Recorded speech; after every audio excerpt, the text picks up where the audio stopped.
இந்த அரசியல் விஷயம் வரும்போது ரஜினி எதுவும் தயங்குவாரு, எதுவும் கரெக்டா சொல்ல மாட்டாரு. ஜஸ்ட் ஃபேன்ஸுங்களுக்கு அந்த படம் பார்க்கறதுக்காகவே ஃபேன்ஸுக்கு அப்படி அரசியல் மாயத்தை காட்டிட்டு இருக்காரு அப்படின்னு சொல்றாரு. ஸோ அந்தந்த நேரத்தில் அது செஞ்சாதான் கரெக்டா இருக்கும். அப்போ செய்ய முடியல. ரசிகர்கள் நிறைய எனக்கு லெட்டர்ஸ் எல்லாம் எழுதுறாங்க.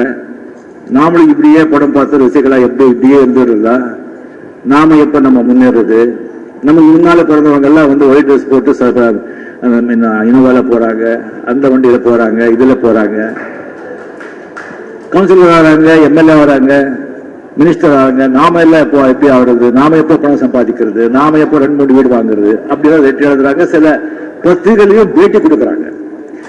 தப்பில்லை. அந்த ஆண்டு பயன்படுத்திட்டு இருக்கான். இப்ப நடிகனா பயன்படுத்திட்டு இருக்கான், நடிகனா நடிச்சிட்டு இருக்க.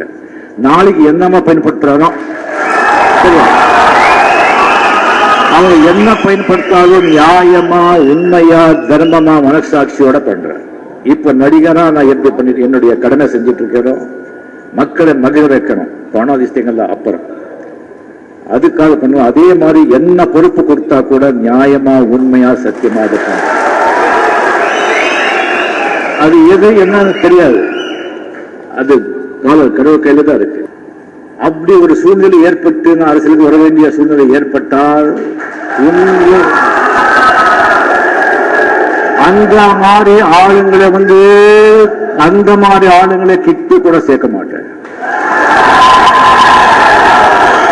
நோய கூட விட மாட்டேன்.